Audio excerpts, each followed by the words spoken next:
Hello শিক্ষার্থী বন্ধুরা, তোমাদের সকলকে ক্লাসমার্ক ইউটিউব চ্যানেলে স্বাগত। দেখো, আজকে হচ্ছে আমাদের ক্লাস নাম্বার 9, অর্থাৎ আমাদের হচ্ছে ডে 9-এর, ঠিক আছে। আজকের ক্লাসটা হচ্ছে ট্রান্সলেশন। তো তোমরা যারা এর আগের 8টা ক্লাস দেখোনি তারা কিন্তু অবশ্যই আমাদের চ্যানেলের প্লেলিস্টে গিয়ে কিন্তু দেখে নিও। আমরা কিন্তু বাংলা থেকে ইংলিশে কিন্তু ট্রান্সলেট করছি। তো দেখতে পাচ্ছ একটা সুন্দর প্যাসেজ দেওয়া আছে। তো আমি প্যাসেজটা ভালোভাবে পড়ছি, ঠিক আছে। এবং এটার আমরা বাংলা থেকে ইংলিশে ট্রান্সলেট করব একদম সহজ সরলভাবে। প্রত্যেকটা বাক্যকে আমরা ভেঙে ভেঙে সহজ সরল ওয়ার্ড ইউজ করে আমরা এটাকে সম্পূর্ণভাবে নিজের মতো করে ইংলিশে ট্রান্সলেট করব।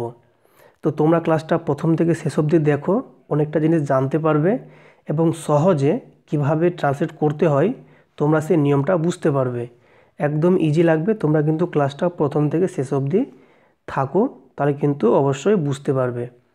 তো আমি প্রথমেই আমাদের যে প্যাসেজটা আমি ভালোভাবে পড়ছি, তোমরা কিন্তু ভালোভাবে পড়ো এবং এটার যে অর্থটা সেটা ভালো করে বুঝে তখন আমরা কিন্তু এটাকে ইংলিশে লিখব। তো মনে রাখবে, আমাদের যে বাক্যগুলো রয়েছে বাংলাতে, সেই বাংলা বাক্যগুলো যে পুরোপুরি আমাদের সেম একদম হুবহু কমনভাবে, মানে সেম শব্দকে আমরা ইউজ করে যে ইংলিশে ট্রান্সলেট করব এরকম কোনো ব্যাপার নয়। আমাকে ভালো করে ভাষাটার যে মিনিংটা বুঝে তবেই লিখতে হবে, ঠিক আছে। তো তোমরা দেখো, তাহলে বুঝতে পারবে। তো আমি একটু পড়ছি, তোমরা দেখো। দেখো রয়েছে, একবার একটি বিদ্যালয়ে পরিদর্শন করতে গিয়ে একজন পরিদর্শক কোনো এক ক্লাসের ছাত্রদের বিজ্ঞান বিষয়ে জ্ঞানের পরিচয় নিচ্ছিলেন। তাদের যে সমস্ত প্রশ্ন করা হচ্ছিল সবগুলির উত্তর তারা বেশ তৎপরতা সহকারে দিচ্ছিল। তাতে যে এখানে একটা তাপে হবে, ঠিক আছে। তাপে যে বস্তুর প্রসারণ ঘটে এবং শীতলতায় সংকোচন ঘটে, এটি একটি ছাত্র বেশ ভালো করে বুঝিয়ে বলল। পরিদর্শক মশাই অত্যন্ত সন্তুষ্ট হয়ে সস্নেহে ছাত্রটিকে বললেন, তোমার উত্তর অতি চমৎকার হয়েছে। আচ্ছা, তুমি একটি উদাহরণ দিতে পারো? ছাত্রটি সঙ্গে সঙ্গে বলল, এই দেখুন না, গ্রীষ্মের সময় খুব গরম পড়ে বলে দিনগুলি বড় হয়, আবার শীতকালে ঠান্ডা পড়ে তাই দিনগুলিও ছোট হয়ে যায়। তো বুঝতেই পারছো, একটা পরিদর্শক এবং ছাত্রের মধ্যে যে কথোপকথন সেটা নিয়ে কিন্তু লেখা। তো আশা করি তোমরা বাংলা ভাষাটা বুঝতে পেরেছো। চলো এবার আমরা কিন্তু প্রত্যেকটা বাক্যকে ভেঙে ভেঙে সহজ সরলভাবে ইংলিশে ট্রান্সলেট করি। তো আমরা প্রত্যেকটা লাইনকে সিঙ্গেল সিঙ্গেল পেজে নিয়েছি। তো চলো প্রথম যে লাইনটা সেটাকে নেওয়া যাক। তো দেখো, প্রথম লাইনটা কিন্তু আমরা একটা সিঙ্গেল পেজে নিয়ে নিয়েছি। তো দেখো, এই যে লেখা রয়েছে, একবার একটি বিদ্যালয়ে পরিদর্শন করতে গিয়ে একজন পরিদর্শক কোনো এক ক্লাসের ছাত্রদের বিজ্ঞান বিষয়ে জ্ঞানের পরিচয় নিচ্ছিলেন। দেখো, এই যে বাক্যটা রয়েছে না, তো এই বাক্যটাকে যখন আমরা লিখব, তো তার জন্য আমাকে বাক্যটা একটু সাজিয়ে নেবো, ঠিক আছে, নিজের মতো করে। তো দেখো, এই যে লেখা আছে, একবার একটি বিদ্যালয় পরিদর্শন করতে গিয়ে, ঠিক আছে। তাহলে এই বাক্যটাকে আমি যদি এভাবে বলি যে একবার একটি বিদ্যালয়ে পরিদর্শন করতে গিয়েছিলেন একজন পরিদর্শক, আমরা কিন্তু এটা কিন্তু বলতেই পারি, ঠিক আছে, গিয়েছিলেন এবং, ঠিক আছে, কোনো এক ক্লাসের ছাত্রদের বিজ্ঞান বিষয়ে জ্ঞানের পরিচয় নিচ্ছিলেন। মানে সত্যি কথা বলতে গেলে এখানে বাক্য কিন্তু আমরা দুটো পার্টে ভেঙে নিলাম। দেখো, আমি যতটা দাগ দিয়েছি এটা একটা বাক্য, এবং পরের বাক্যটা হচ্ছে কোনো এক ক্লাসের ছাত্রদের বিজ্ঞান বিষয়ে জ্ঞানের পরিচয় নিচ্ছিলেন। তাহলে কিন্তু একটু ইজি হয়ে যাবে, ঠিক আছে। তো দেখো, আমি কিন্তু প্রথম বাক্যটাকে লিখছি, তোমরা ভালো করে বুঝবে কিভাবে লিখছি। দেখো, প্রথমে লেখা আছে একবার। একবার মানে এটা আমরা ইংলিশে বলি ওয়ান্স, ঠিক আছে, বা একদিন বলতে পারি। তো এটা আমরা বলবো কি, বলো, ওয়ান্স মানে একবার। ওকে, এটা হয়ে গেলো ক্লিয়ার। এবার দেখো কি লেখা আছে, একটি বিদ্যালয়ে পরিদর্শন করতে গিয়েছিলেন একজন পরিদর্শক। তাহলে এখানে যে বুঝতে পারছো সাবজেক্ট হচ্ছে কি বলতো, একজন পরিদর্শক।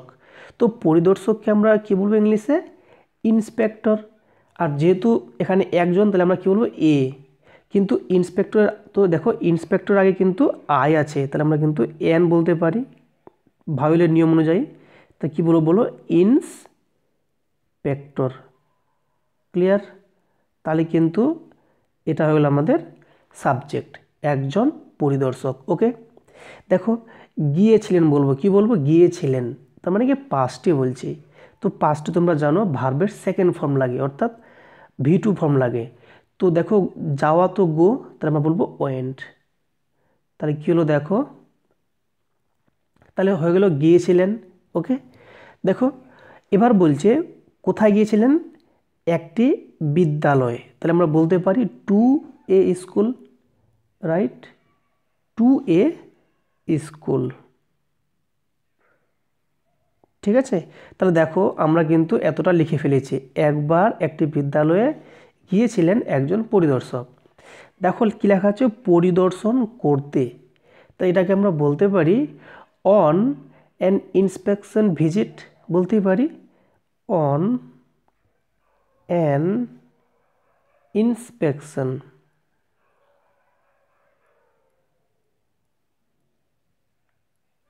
ভিজিট। ঠিক আছে, তাহলে এটার মানেটা হয়ে গেল কি বলতো, এটার মানেটা হয়ে গেল, এক সেকেন্ড, এটার মানে হয়ে গেল যে একবার একটি বিদ্যালয়ে পরিদর্শন করতে গিয়েছিলেন একজন পরিদর্শক।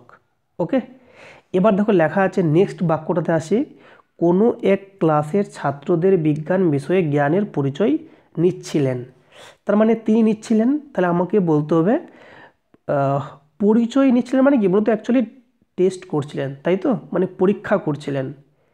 তাহলে এই যে বলছে পরিচয় নিচ্ছিলেন, তাহলে এটাকে আমরা বলতে পারি পরীক্ষা করছিলেন।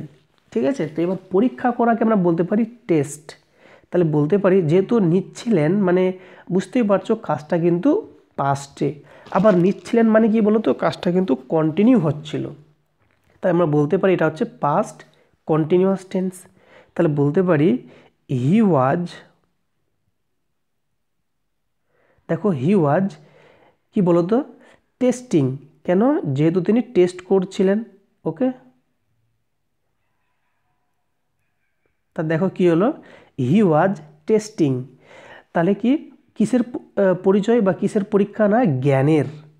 দেখো এখানে পরিচয় মানে তোমাকে পরিচয়ের ইংলিশ জানতে হবে এরকম মানে নেই, এখানে তোমাকে বুঝতে হবে যে পরিচয় নিচ্ছিলেন মানে কি জ্ঞানের পরিচয় নেওয়া, মানে জ্ঞানের টেস্ট নিচ্ছিলেন, তাই তো। তাহলে কিন্তু আমরা কিন্তু ওয়ার্ডগুলোকে ভালো ওয়ার্ড আমরা ইউজ করব যেটা এখানে আমাদের অ্যাপ্লিকেবল। তাহলে টেস্টিং একটা ভালো শব্দ, টেস্ট মানে পরীক্ষা করা, আর যেহেতু এটা আমরা পাস্ট কন্টিনিউয়াসে লিখছি তাহলে আমরা আইএনজি ফর্মে লিখলাম। ওকে, তাহলে বাক্যটা কী হয়ে গেল, হি ওয়াজ টেস্টিং। এবার কি টেস্ট করছিলেন, না নলেজ। ঠিক আছে, তাহলে আমরা বলতে পারি দ্য নলেজ। ঠিক আছে, দেখো তাহলে হি ওয়াজ টেস্টিং দ্য নলেজ, কিসের নলেজ, দেখো বিজ্ঞান বিষয়ে, তাহলে আমরা কি বলতে পারি অফ সায়েন্স। ঠিক আছে, অফ সায়েন্স। ওকে, তাহলে কি হলো, he was testing the knowledge of science, মানে বিজ্ঞান বিষয়ে জ্ঞানের পরিচয় নিচ্ছিলেন। এতটা ক্লিয়ার? এবার বলেছে দেখো, বলছে কোনো এক ক্লাসের ছাত্রদের, তাহলে ছাত্রদের তাহলে কি বলবো, of the students, of the students.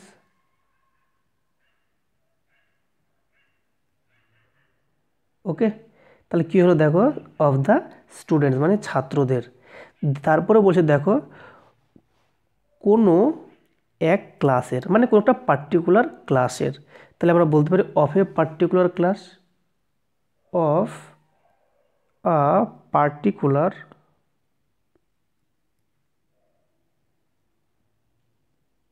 Class. তাহলে কিন্তু আমাদের পুরোটা সেন্টেন্স একদম কমপ্লিট। আশা করি তোমাদের বুঝতে কোনো অসুবিধা হয়নি, আমি কিন্তু প্রত্যেকটা ওয়ার্ড কিন্তু ভেঙে ভেঙে দেখিয়ে দিয়েছি। তাহলে দেখো বাক্যটা কি হয়ে গেল, once an inspector went to a school on an inspection visit, he was testing the knowledge of science of the students of a particular class. Okay, আশা করি বুঝতে পেরেছো। তবে হ্যাঁ, তোমাদের যদি অন্যরকম বাক্য তোমরা যদি তৈরি করতে পারো, তোমরা কিন্তু অবশ্যই কমেন্টে জানাবে। ঠিক আছে, আমরা কিন্তু চেক করে নেব। ঠিক আছে, তো চলো আমাদের পরের বাক্য দেখে নেওয়া যাক কী আছে। বলছে তাদের যে সমস্ত প্রশ্ন করা হচ্ছিল, ঠিক আছে, সবগুলির উত্তর তারা বেশ তৎপরতা সহকারে দিচ্ছিল। তাহলে এই বাক্যটাকেও কিন্তু আমরা একটু ভালো করে লিখব, ভালো রকমভাবে ওয়ার্ড ইউজ করে। তো দেখো, এই যে বলেছে তাদের যে সমস্ত প্রশ্ন করা হচ্ছিল সবগুলির উত্তর তারা বেশ তৎপরতা সহকারে দিচ্ছিল। ওকে, তাহলে আমি আগে এইটুকু পার্ট লিখে নেব যে তারা, ঠিক আছে, কী বলছে দেখো, তারা উত্তর দিচ্ছিল। দেখো, উত্তর দিচ্ছিল, এটা আমি আগে লিখব। ওকে, দেখো কী বলছে, একদম তৎপরতা সহকারে, মানে খুব সঙ্গে সঙ্গে, প্রম্পটলি আমরাকে বলি কি, ঠিক আছে, বা কুইকলি। তাহলে আমি আগে দেখো তারা ইংরেজি কী বলতো, দে। তাহলে এখানে লিখবো আমি দে। দেখো উত্তর দিচ্ছিল, এবার তুমি বলো উত্তর দিচ্ছিল, তার মানে এটা কিন্তু পাস্টে, রাইট।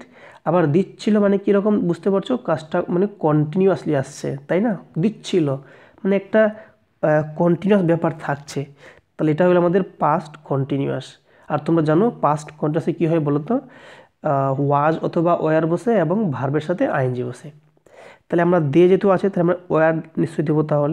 তাহলে দে ওয়ার, দেখো, তৎপরতা সহকারে উত্তর দিচ্ছিল। তো উত্তর দেওয়া তো আনসার বলবো, আর তৎপরতাকে আমরা কি বলতে পারি, এটা বলতে পারি প্রম্পটলি।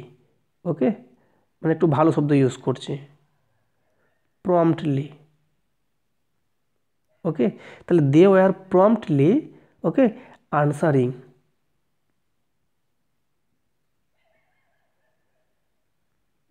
মানে হচ্ছে তারা কি বলতো, তৎপরতা সহকারে উত্তর দিচ্ছিল, এতটা লিখে দিয়েছে। ওকে, এবার দেখো বলছে সবগুলো, মানে সবগুলো মানে কি, সবগুলো প্রশ্নের। তাহলে আমরা বলতে পারি অল দ্য কোশ্চেন্স, তাই তো, অল দ্য কোশ্চেন্স। এর মানে হচ্ছে সমস্ত প্রশ্নগুলির তারা খুব তৎপরতা সহকারে উত্তর দিচ্ছিল। তাহলে এই লাইনটা কিন্তু আমার পুরোটা ক্লিয়ার। ওকে, এবার দেখো বলছে কোনগুলো প্রশ্ন, না যে সমস্ত প্রশ্নগুলো, দেখো যে সমস্ত প্রশ্নগুলো তাদেরকে করা হচ্ছিল। তাহলে যে সমস্ত প্রশ্নকে আমি বলতে পারি দ্যাট। ঠিক আছে, তাহলে কী বললাম, দ্যাট। দ্যাট মানে হচ্ছে এখানে এই দ্যাট, অ্যাকচুয়ালি এই দ্যাটটা কিন্তু এই আগের মানে ওয়ার্ডটাকে ফলো করছে, মানে কোশ্চেন্সটাকে বলছি। ওকে, এখানে দ্যাটটা হয়ে গেলো প্লুরাল। তাহলে দ্যাট মানে এই কোশ্চেন্সগুলো। তাহলে দ্যাট মানে যে সমস্ত প্রশ্নগুলো কি তাদের করা হচ্ছিল। তাহলে দেখো এখানে কিন্তু এটাকে আমি লিখবো প্যাসিভ ভয়েসে। ঠিক আছে, কোশ্চেনগুলো করা হচ্ছিল, এগুলো কিন্তু প্যাসিভ ভয়েসে। দেখো আমি যদি বলি কোশ্চেনগুলো করছিলাম, এটা কিন্তু হয়ে গেলো অ্যাক্টিভ ভয়েস। কিন্তু তুমি যদি বাক্যটাকে বলো যে কোশ্চেনগুলো করা হচ্ছিল, মানে কথাটা ঘুরিয়ে বলছি, এটা হয়ে গেলো প্যাসিভ ভয়েস। তো প্যাসিভ ভয়েসের নিয়ম অনুযায়ী আমরা কি লিখব, আর যেহেতু এখানে দ্যাট মানে আমি বলছি কোশ্চেন্সগুলোকে, তাহলে দ্যাটটা হলো আমাদের প্লুরাল। তাই এরপরে কিন্তু আমরা ওয়াজ লিখতে পারবো না, আমাদের কী লিখতে হবে, ওয়ার লিখতে হবে। তাহলে দ্যাট ওয়ার কি, দেখো প্যাসিভ লিখছি, তাহলে দেখো বিং। ঠিক আছে, মানে কন্টিনিউয়াসের এটা আমরা কিন্তু মানে পাস্ট কন্টিনিউয়াসের এটা আমরা প্যাসিভ ভয়েসে লিখছি। তাহলে দ্যাট ওয়ার বিং, দেখো পুট টু দেম। ঠিক আছে, এটা একটা ভালো ওয়ার্ড আছে, পুট টু দেম, মানে তাদেরকে যে সমস্ত প্রশ্ন দেওয়া হচ্ছিল বা তাদের দিকে যে সমস্ত প্রশ্নগুলো বলা হচ্ছিল, এরকম। পুট টু মানে হচ্ছে এখানে যে সমস্ত প্রশ্নগুলো তাদেরকে চাপিয়ে দেওয়া হচ্ছিল। ওকে, তাহলে দেখো কী হয়ে গেলো, এই যে লিখলাম না যে that were being put to them, মানে যে সমস্ত প্রশ্নগুলো তাদের দিকে দেওয়া হচ্ছিল। তাহলে আশা করি পুরোটা বাক্য কিন্তু তোমার বুঝতে সমস্যা হয়নি। তাহলে কী হলো বাক্যটা, দেখো they were promptly answering all the questions that were being put to them. তার মানে হচ্ছে তারা খুব দ্রুত বা খুব তৎপরতা সহকারে সমস্ত প্রশ্নগুলোর উত্তর দিচ্ছিল যেগুলি তাদেরকে দেওয়া হচ্ছিল। ওকে, তো আশা করি বুঝতে পেরেছো। চলো আমাদের নেক্সট বাক্য দেখে নেওয়া যাক কী রয়েছে। দেখো বলেছে তাতে, সরি এটা তাতে নয়, এটা হবে তাপে। ওকে, তোমরা এটা একটু কারেকশন করে নেবে, এটা হবে তাপে। ঠিক আছে, তাপে যে বস্তুর প্রসারণ ঘটে এবং শীতলতায় সংকোচন ঘটে, এটি একটি ছাত্র বেশ ভালো করে বুঝিয়ে বলল। মানে তোমরা জানো, যারা সায়েন্স নিয়ে পড়েছো তোমরা জানো ভালো করে যে যে কোনো বস্তুকে তাপ দিলে কিন্তু সেটার প্রসারণ ঘটে। আর যদি তাপ যদি টেনে নেওয়া হয়, মানে যদি ঠান্ডা করা হয়, তাহলে কিন্তু বস্তুটির আবার সংকোচন ঘটে। তো এটাই হচ্ছে একটা সায়েন্সের ধর্ম আর কি। তো সেটা এখানে বলেছে, তাপে যে বস্তুর প্রসারণ ঘটে এবং শীতলতায় যে সংকোচন ঘটে, এটি একটা ছাত্র বেশ ভালো করে বুঝিয়ে বলল। তাহলে এখানে আমি আবারও সেই রকমভাবে প্রথমে দেখব এখানে সাবজেক্ট কোনটা। এখানে সাবজেক্ট বলতে একটি ছাত্র, রাইট। তারপর ভার্ব কোনটা, দেখো বুঝিয়ে বলল। দেখো এখানে বুঝিয়ে বলল মানে কি বলো তো, ব্যাপারটা একদম এক্সপ্লেন করে দিল। ঠিক আছে, মানে পুরো ভালো করে গুছিয়ে বললো, ওটা হচ্ছে এক্সপ্লেন করা, তাই তো। তাহলে আমরা লিখব যে একটা ছাত্র, তাহলে আমি বলতে পারি এ স্টুডেন্ট বলতে পারি। ঠিক আছে, এ স্টুডেন্ট, দেখো ভালো করে বুঝিয়ে বলল। তো এটাকে আমরা বলতে পারি এক্সপ্লেইনড ভেরি ওয়েল বলতে পারি। ঠিক আছে, এক্সপ্লেইনড। দেখো ভালো করে মানে কি, ভেরি ওয়েল। তাহলে কী হলো, দেখো একটি ছাত্র ভালো করে মানে বেশ ভালো করে বুঝিয়ে বলল, এতটা কিন্তু ক্লিয়ার। কী হলো, এ স্টুডেন্ট এক্সপ্লেইনড ভেরি ওয়েল। কি এক্সপ্লেন করলো, এটা করলো যে, তাহলে আমরা বলতে পারি দ্যাট,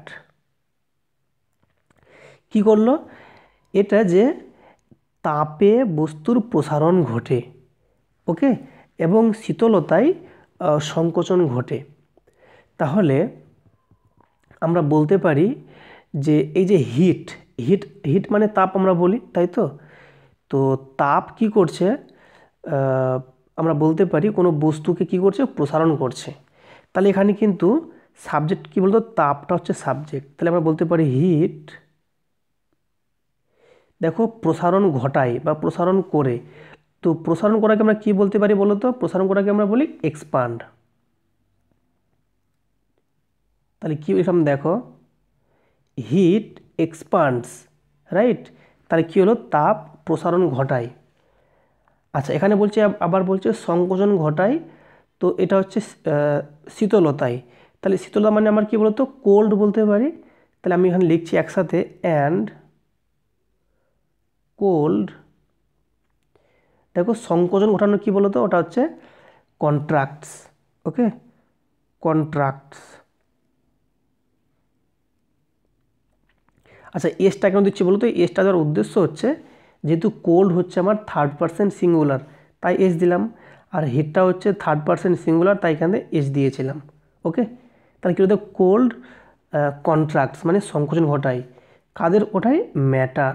ম্যাটার মানে কি বলতো, পদার্থ।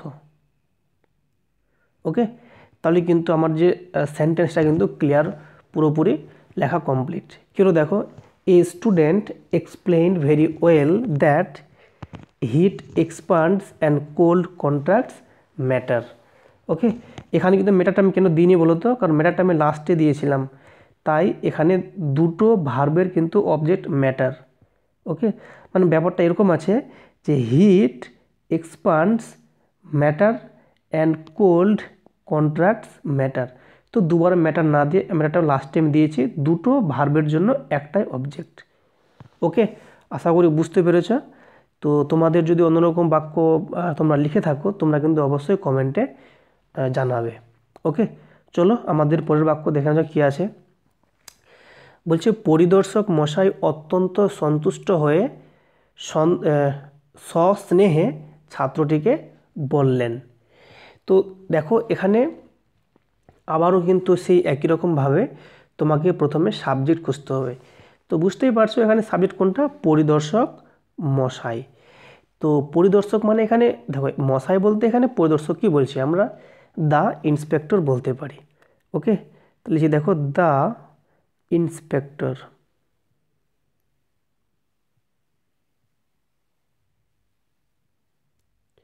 তাহলে কি হলো, পরিদর্শক মশাই বা পরিদর্শক। দেখো এখানে বলেছে যে অত্যন্ত সন্তুষ্ট হয়ে, তো এটা আমি বলতে পারি বিং মাচ স্যাটিসফাইড। ঠিক আছে, আমি বলতে পারি বিং BEING। ওকে, বিং মাচ স্যাটিসফাইড।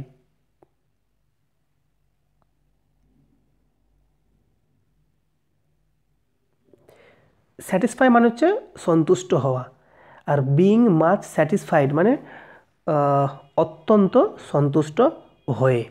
ওকে, তাহলে the inspector being much satisfied, পরিদর্শক মশাই অত্যন্ত সন্তুষ্ট হয়ে দেখো বলেছে বললেন। তাহলে বললেন আমরা কি বলতে পারি, সেড। ঠিক আছে, তাহলে সেড। দেখো ছাত্রটিকে তাহলে বলতে পারি said to the student, right, said to the student.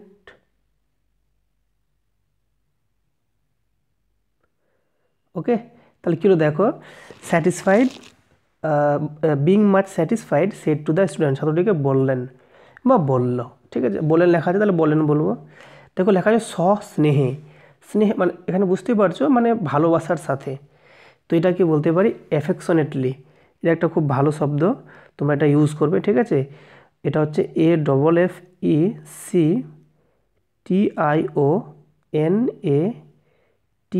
AFFECTIONATELY। ঠিক আছে, অ্যাফেকশনেটলি, অ্যাফেকশনটা হচ্ছে বুঝতে পারছো নাউন, আর যেহেতু বলছি অ্যাফেকশনেটলি এটা হয়ে গেলো অ্যাডভার্ব। তো দেখো বাক্যটা কিন্তু আমার ক্লিয়ার হয়ে গেল। কী হলো দেখো, the inspector being much satisfied said to the student অ্যাফেকশনেটলি, মানে পরিদর্শক মশাই অত্যন্ত সন্তুষ্ট হয়ে সস্নেহে ছাত্রটিকে বললেন। ওকে, চলো দেখো নেক্সট বাক্য কী রয়েছে। দেখো বলেছে তোমার উত্তর অতি চমৎকার হয়েছে।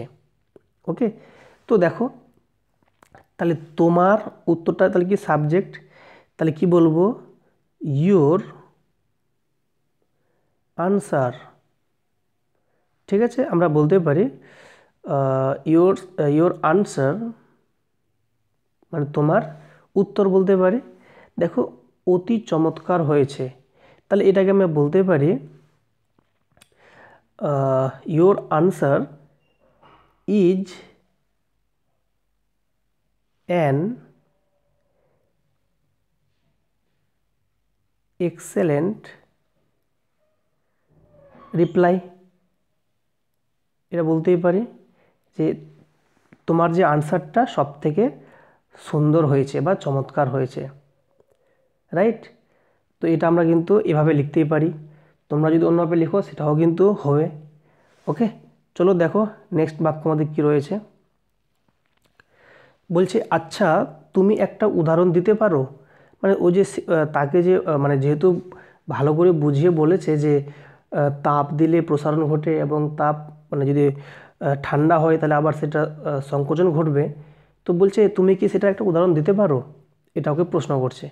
তো দেখো তাহলে এটা আমরা কীভাবে ট্রান্সলেট করবো, দেখো বলছে তুমি কি উদাহরণ দিতে পারো, মানে ওকে জাস্ট সিম্পলি কোশ্চেন মার্ক আছে তাই তো। তো দেখো ভালো করে, তো এখানে আচ্ছা কথাটাকে আমরা বলতে পারি ওয়েল। ঠিক, এর মানে হচ্ছে আচ্ছা বা বেশ, এরকম একটা শব্দ। তো দিলাম, বলছে তুমি কি একটু উদাহরণ দিতে পারো, তো পারো ইংলিশ এখানে আমরা কী বলবো, আমরা বলতে পারি ক্যান। ঠিক আছে, তাহলে ক্যান তুমি, তাহলে ইউ দেবো নিশ্চয়ই। বলছে ক্যান ইউ, বলছে উদাহরণ দেওয়া, তাহলে দেওয়ার জন্য আমরা বলি গিভ। ওকে, তাহলে কী হলো দেখো, আচ্ছা তুমি দিতে পারো, এরকম হলো ক্যান ইউ গিভ, কী দিতে পারো, এক্সাম্পল, তাহলে অ্যান এক্সাম্পল।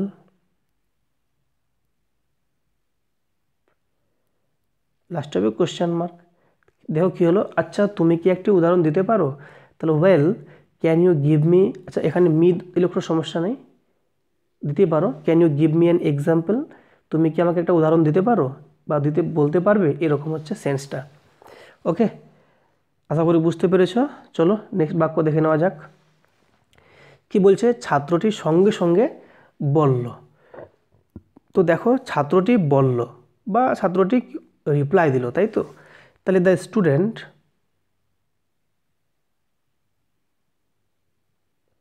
দেখো ছাত্রটি হয়ে গেল বলল। তো এখানে বলা মানে উত্তর দিল বা রিপ্লাই দিল, তাই আমি বলবো রিপ্লাইড বলবো, যেহেতু এটা পাস্ট টেন্সে লিখছি। দেখো সঙ্গে সঙ্গে, অ্যাট ওয়ান্স, মানে একদম সাথে সাথে। Okay, the student replied at once, ছাত্রটি সঙ্গে সঙ্গে বললো, কমা ছিল কমা দিব। চলো দেখো নেক্সট বাক্য কী আছে। ও বলছে যে এই দেখুন না, গ্রীষ্মের সময় খুব গরম পড়ে বলে দিনগুলি বড় হয়, আবার শীতকালে ঠান্ডা পড়ে তাই দিনগুলিও ছোট হয়ে যায়। দেখো এটা কিন্তু খুব ভালো একটা বাক্য, আমরা ইংলিশে ট্রান্সলেট করছি। দেখো বলছে এই দেখুন না, মানে অবশ্যই স্যারকে যখন বলছে তাহলে একটু রেসপেক্ট নিয়েই বলছে। তাহলে আমরা এটাকে বলতে পারি প্লিজ লুক হিয়ার, এটা বলতেই পারি।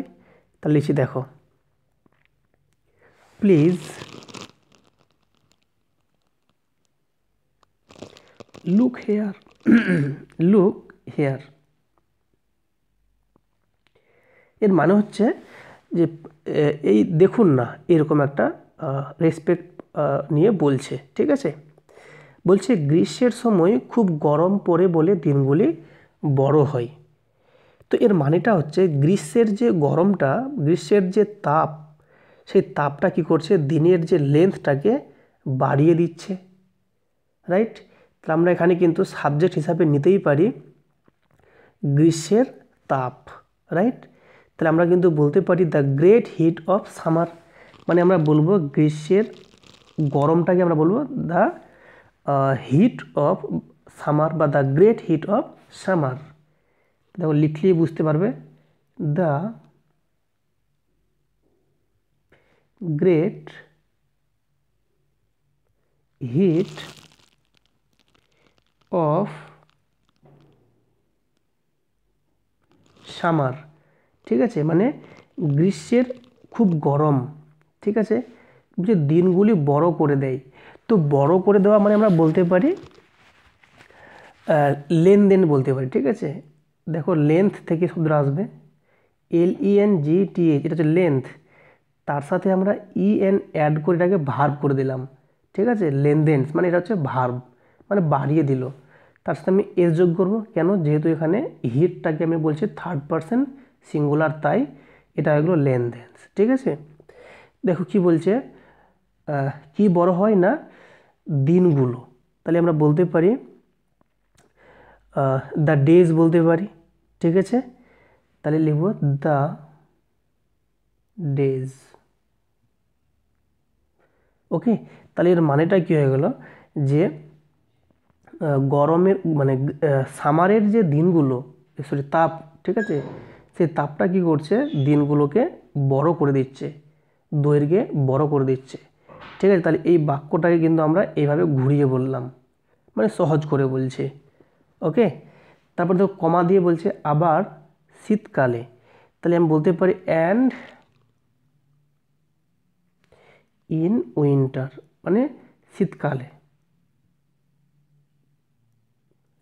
তাহলে এটা হয়ে গেলো আবার শীতকালে। দেখো কি বলছে, ঠান্ডা পড়ে তাই দিনগুলিও ছোট হয়ে যায়। তাহলে আমরা বলতে পারি ঠান্ডা পড়ে, মানে বলতে পারি হোয়েন দেয়ার ইজ কোল্ড বলতেই পারি, ঠিক আছে। হোয়েন দেয়ার ইজ কোল্ড, মানে যখন ঠান্ডা আসে এটা বলছে, ঠিক আছে। তো যখন ঠান্ডা পড়ে কি হয়, দিনগুলিও ছোট হয়ে যায়। তাহলে আমরা বলতে পারি দ্য ডেজ